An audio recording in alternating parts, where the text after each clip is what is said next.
आज का प्रातःकाल है 31 दिसंबर 1968 मंगलवार। रूहानी बच्चों प्रति रूहानी बाप बैठ करके सिखलाते हैं। ऐसे क्यों बोला?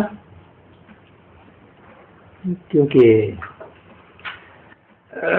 जिस्मानी बच्चे माना देह भान में बैठे हुए हैं और रूहानी बच्चे माना आत्मिक स्टेज में। तो आत्मिक स्टेज वाले बच्चों को आत्माओं का बाप बैठ करके सिखलाते हैं। बौद्ध सृष्टि का बाप वो भी बेहद का बाप है, वो नहीं सिखलाते। जब से बाप बना है तब से ही टीचर भी है।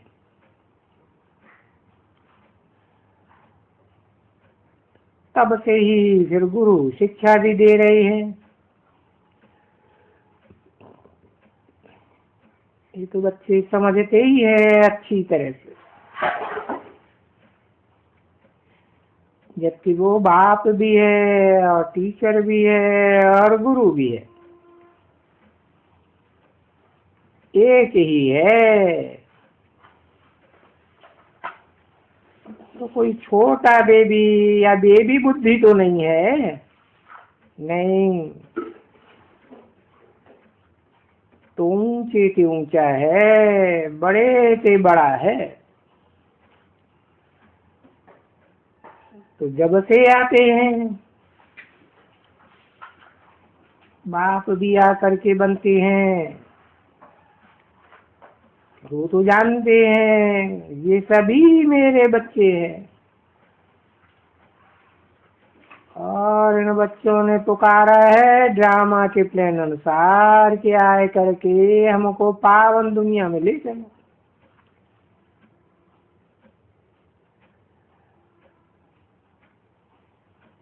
क्योंकि वो समझते कुछ नहीं है, कैसे ले चलो, क्या ले चलो। परंतु तुम बच्चे तो जानते हो, रूहानी बच्चे, कि पावन दुनिया सतयुग को कहा जाता है,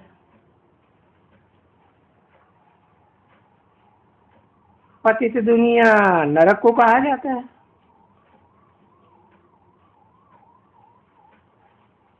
तो कहते हैं आए करके हमको इस रावण की जेल से लिबरेट करके, छुड़ाए करके, ये दुखों से हटाए करके और अपने शांति धाम सुख धाम में ले चलो।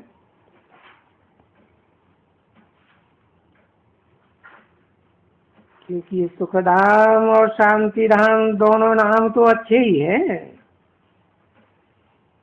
मुक्ति और जीवन मुक्ति, शांति धाम, सुख धाम, जो तुम बच्चों की बुद्धि में है और कोई देह अभिमानियों की बुद्धि में नहीं है। शांति धाम कहाँ होता है, दुख धाम कहाँ होता है, कुछ भी पता नहीं, क्योंकि बेसमझ है। ऐसे कहेंगे ना बच्चे, बाप ने समझाया है कि देखो ये एम ऑब्जेक्ट है, नर से नारायण, नारी से लक्ष्मी बनना, ये तुम्हारी समझदारों की ही एम ऑब्जेक्ट है।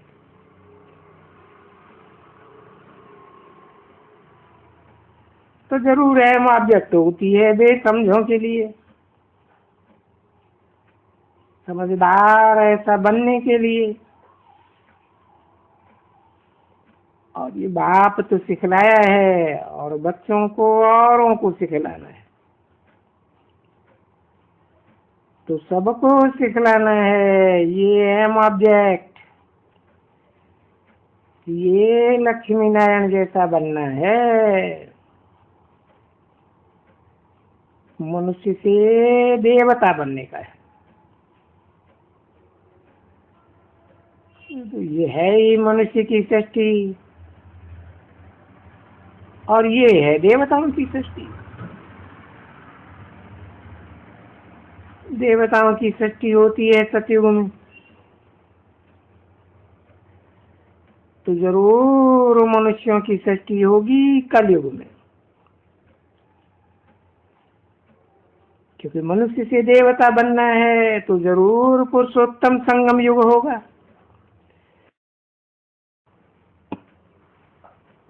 जहाँ पुरुषों में उत्तम समान लक्ष्मी नारायण जैसे नंबरवार बने, तो नाम भी पुरुषोत्तम ठीक रखा हुआ है, क्योंकि वो देवताएं हैं और ये मनुष्य हैं। ये बेसमझ है। मनुष्य को कहा ही जाएगा बेसमझ, और देवताओं को कहा ही जाएगा समझदार।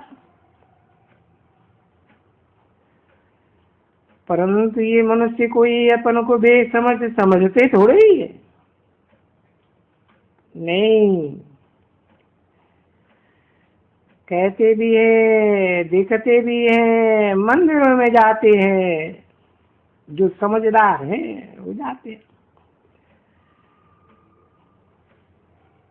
ऐसे तो बेसमझ ही मंदिरों में जाते हैं। तो बाप बैठ करके समझाते हैं बच्चों को कि देखो ये रावण तुमको कितना बेसमझ बनाई देते हैं। ये अनेक सिरों वाला, अनेक मत देने वाला रावण तुमको बेसमझ बनाता है, और एक बेहद का बाप आकर के तुमको कितना समझदार बनाते। तो जो कुछ समझदार बनाते वो ही तुमको, हम तुमको मनुष्यों को समझदार बनाते हैं कि बाप तो विश्व का मालिक ही कहो। ऐसे गाए तो जाते हैं, अभी कोई है नहीं, परंतु गाए तो ऐसे ही जाते हैं ना। ये गायन, पूजन, यादगार सब एक पुरुषोत्तम संगम युग का है। तो हमको ये समझाना है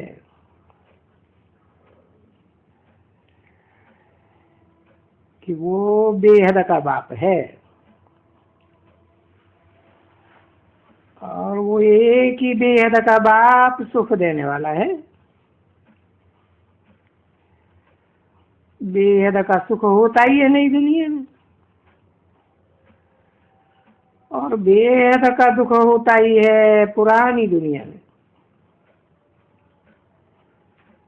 ये तो बहुत सहज समझाने का है, समझने का भी और समझाने का भी, क्योंकि चित्र भी सामने रखे हुए हैं, यादगार चित्र है ना। और इन देवताओं का गायन भी है। ये सभी तीर्थ यात्राएं वगैरह, ये चित्र आदि, ये सभी देवताओं के हैं मुख्य। ऐसे तो आजकल तो मनुष्य को पांच भूतों को भी पूजते हैं, परंतु बाप बैठ करके समझाते हैं कि तुम अभी संगम युग पर हो। दुनिया नहीं जानती है कि हम कोई पुरुषोत्तम संगम युग पर हैं। तुम है, और तुम्हारे में भी कोई नंबरवार पुरुषार्थ अनुसार है कि हमारी एक टांग स्वर्ग में है, एक टांग नरक में भी है, अथवा जिसको कलयुग कहा जाता है। तो दो टांग मिलती है तब जब कि बीच में है। तो बरोबर रहते ही यहाँ पड़े हुए हो और बुद्धि तुम्हारी नई दुनिया में है, और जो ले जाते हैं नई दुनिया में उनको ही याद करने के लिए बाप ने कहा है।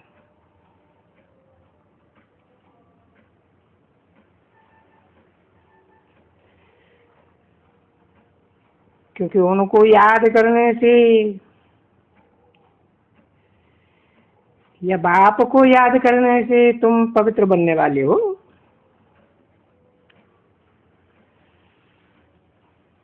तो ये सिखलाते हैं ना बच्चे।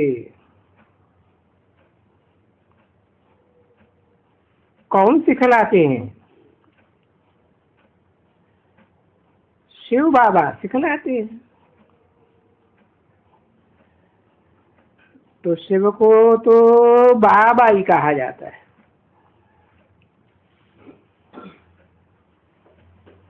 अच्छा, शिव जो आएंगे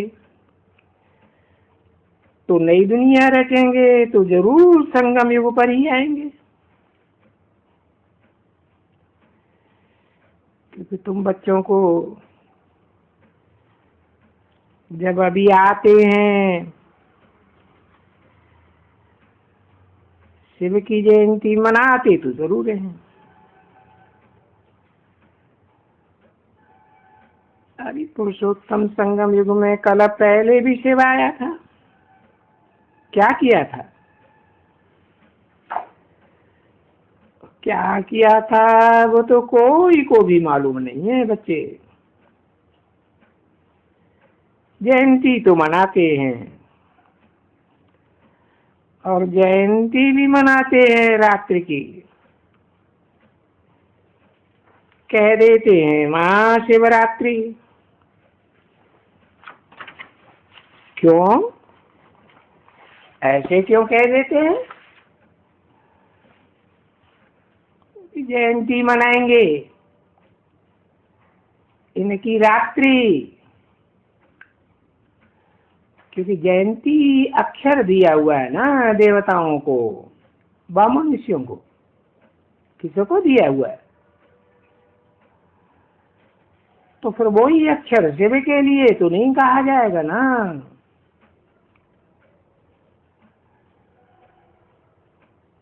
तो इसलिए इनका सिर है ही शिवरात्रि। जयंती नहीं कहेंगे। 31 दिसंबर 1968 की प्रातः क्लास का दूसरा पेज, तीसरी लाइन। अभी शिवरात्रि का अर्थ तो कोई भी नहीं समझते हैं बिल्कुल ही।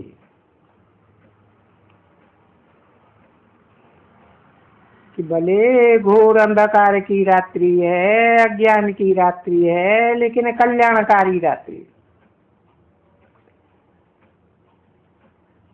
तो तुम बच्चों को तो ये समझाया जाता है कि रात्रि ये भक्ति मार्ग के अंत की रात्रि और ज्ञान मार्ग के आदि की रात्रि। ज्ञान की आदि। तो उस रात्रि को कहा जाता है भाई घोर अंधेरा, घोर अज्ञान अंधकार। तो भक्ति को ही कहेंगे घोर अज्ञान का अंधकार।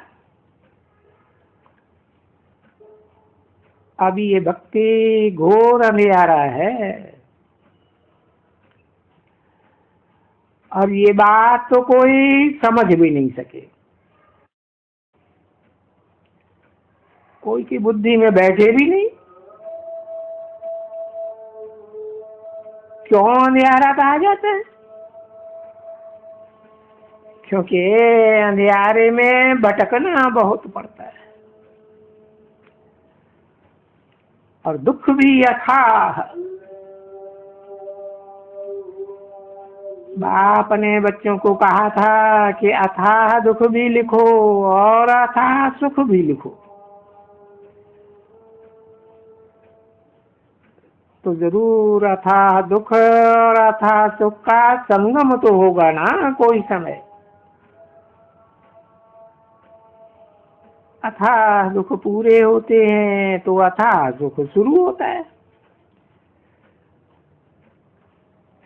कलयुग के अंत में अथाह दुख अंत ही लेना चाहिए, उनकी भी याद लेना चाहिए।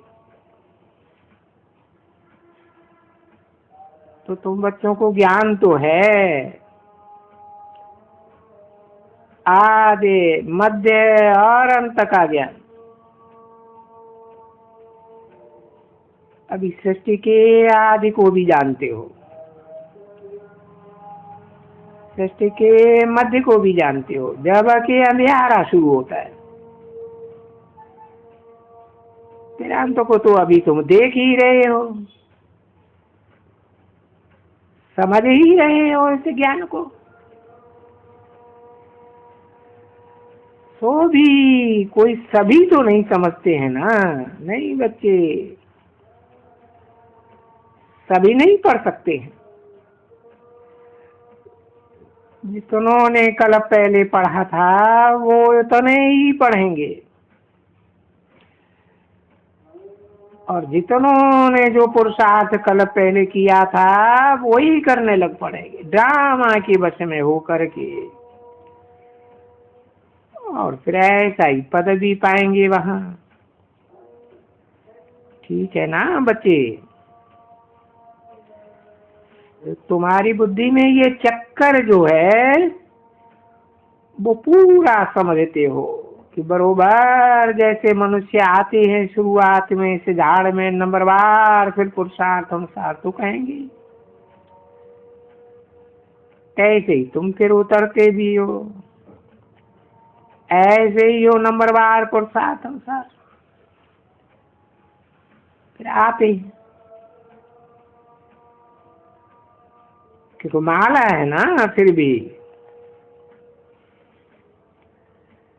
बाप ने समझाया है कि सारी जो मनुष्य की आत्माएं हैं ये सभी माला है।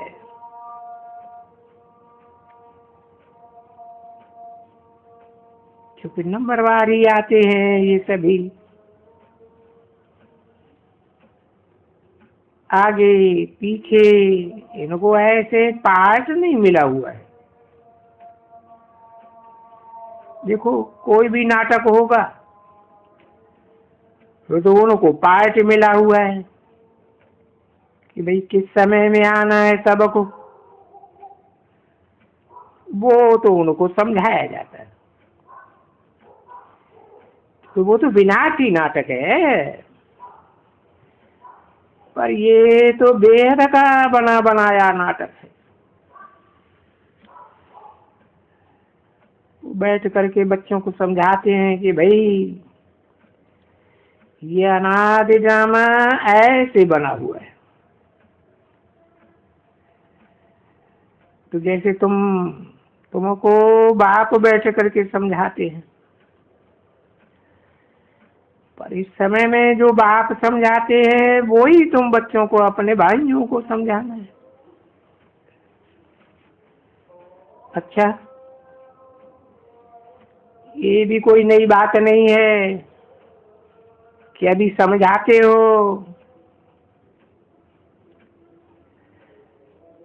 तुम्हारी बुद्धि में है जरूर कि हर 5000 वर्ष बाद हमको बाबा समझाते हैं और हम भाइयों को समझाते हैं। आत्मा आत्मा भाई ही कहेंगे ना, क्योंकि बहन कहें तो शरीर आ जाता है। भाई भाई आत्मा आत्मा कहने से फिर शरीर नहीं होते हैं। तो आत्माओं का बाप भी आकर के बच्चों को अशरीरी आत्माओं को समझाते हैं। देवान में बैठने वाले समझते भी नहीं और बाप समझाते भी नहीं। तुम भी अपन को अशरीरी समझ कि बाप समझाते रहते हैं, मीठे बच्चों इस समय में अपन को अशरीरी समझो, क्योंकि तुम आत्मा हो। और ये भी समझते हो कि बरोबर आत्मा को ही बाप को याद करना, तभी पावन बनेंगे। क्योंकि ये जड़ देह विनाशी देह तो नहीं याद कर सकती है, नहीं, आत्मा को ही पहले रखेंगे। तो जब आत्मा पवित्र बनती है तो जीवर भी पवित्र होता है। आत्मा पवित्र नहीं है तो ये शरीर रूपी जेवर भी है पवित्र। तो अभी बच्चों को तो ये मालूम हो गया है। बाबा हमेशा कहते हैं नंबरवार पुरुषार्थ अनुसार कि एक बच्चा न मिले दूसरे से,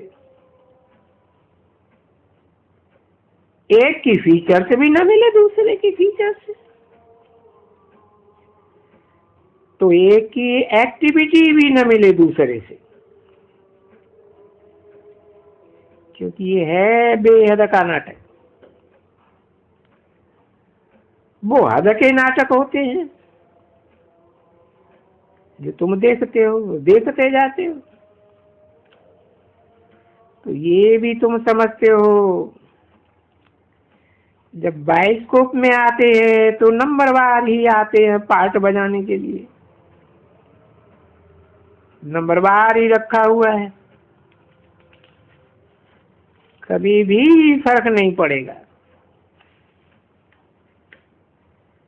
चाहे तुम 10 दफा 20 दफा जाके देखो उस ड्रामा को,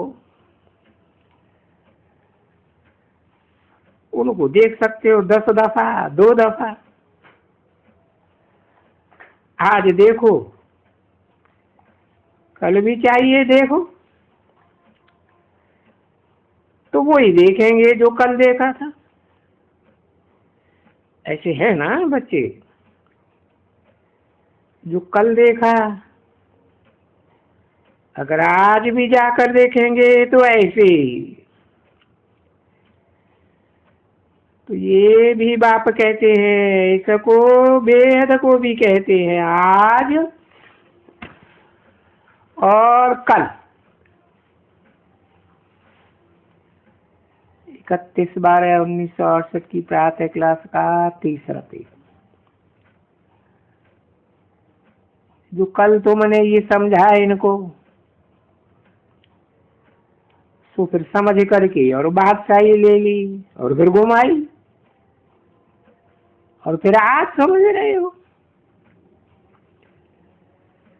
तो गाया जाता है ना, आज क्या है कल क्या होगा।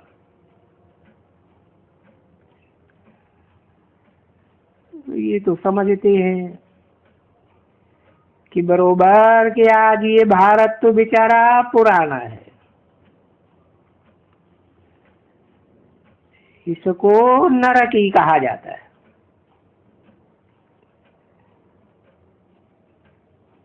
कल इनको नया और स्वर्ग कहेंगे, क्योंकि तुम्हारी बुद्धि में तो यही है ना कि हम अभी नई दुनिया में जा रहे हैं,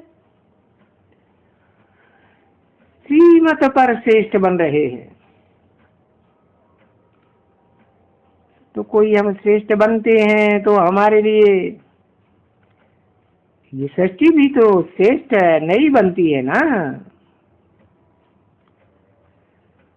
क्योंकि जो श्रेष्ठ होगा तो श्रेष्ठ षष्ठी पर होगा। तो बरोबर है भी ऐसे ही, ये श्रेष्ठ है तो देखो श्रेष्ठ षष्ठी में स्वर्ग में रहते हैं, और जो भी भ्रष्ट होते हैं वो तो फिर नरक में ही रहते हैं। ओम शांति।